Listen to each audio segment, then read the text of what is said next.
Hi hello ನಮಸ್ಕಾರ. Fast 8 ನ್ಯೂಸ್ನ ವಿಶೇಷ ಕಾರ್ಯಕ್ರಮ ಮಿಷನ್ 400 ಕಾರ್ಯಕ್ರಮಕ್ಕೆ ಸ್ವಾಗತ. ಈ ಬಾರಿಯ ಲೋಕಸಭಾ ಚುನಾವಣೆಯಲ್ಲಿ 400 ಸೀಟ್ಗಳನ್ನು ಬಿ ಜೆ ಪಿ ಗೆಲ್ಲುವಂಥ ಒಂದು ಗುರಿಯನ್ನು ಹೊಂದಿದೆ. ಮೋದಿಯವರು ಈ ಹಿಂದೊಮ್ಮೆ ಬಿ ಜೆ ಪಿಗೆ 300 ಸೀಟ್ಗಳು ಬರಲಿವೆ ಅಂತ ಒಂದು ಸಂಸತ್ನಲ್ಲಿ ಮಾತಾಡಿದರು.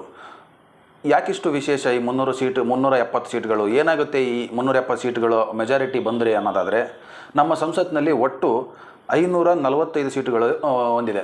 ಅದರಲ್ಲಿ 2/3 ಆಫ್ ಸೀಟ್ಸ್ ಅಂದರೆ 363 ಸೀಟಿಗಿಂತ ಜಾಸ್ತಿ ಇದ್ದರೆ ಆ ಒಂದು ಪಕ್ಷ ಅಧಿಕಾರಕ್ಕೆ ಬಂದ ಪಕ್ಷಕ್ಕೆ ಆರ್ಟಿಕಲ್ 368ನೇ ಅಡಿಯಲ್ಲಿ ಸಂವಿಧಾನದ ಯಾವುದೇ ಮಸೂದೆಗಳನ್ನಾಗಲಿ ಅಥವಾ ವಿಧೇಯಕಗಳನ್ನಾಗಲಿ ತಿದ್ದುಪಡಿ ಮಾಡುವ, ಬದಲಿಸುವ, ರದ್ದುಗೊಳಿಸುವ ಅಧಿಕಾರವನ್ನು ಸರ್ಕಾರ ಹೊಂದುತ್ತೆ.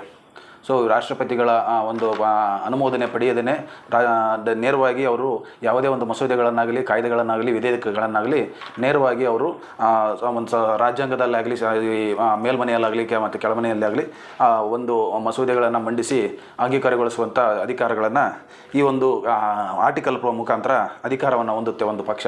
2/3 ಆಫ್ ಮೆಜಾರಿಟಿಯನ್ನು ಹೊಂದಿದ್ದೇ ಪಕ್ಷದಲ್ಲಿ. ಆದರೆ ಆ ಕಾರಣಕ್ಕಾಗಿಯೇ ನರೇಂದ್ರ ಮೋದಿಯವರು ತಮ್ಮ ರ್ಯಾಲಿಯಲ್ಲಿ ಇಸ್ ಬಾರ್ 400 ಪಾರ್ ಅನ್ನುವಂಥ ಒಂದು ವಾಕ್ಯವನ್ನು ತಮ್ಮ ಎಲ್ಲ ಕಾರ್ಯಕರ್ತರುಗಳಿಗೆ ತಿಳಿಸಿದ್ದು.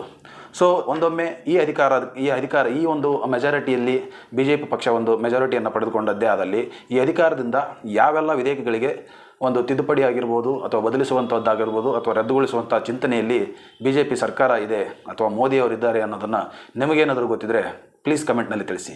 ಧನ್ಯವಾದಗಳು.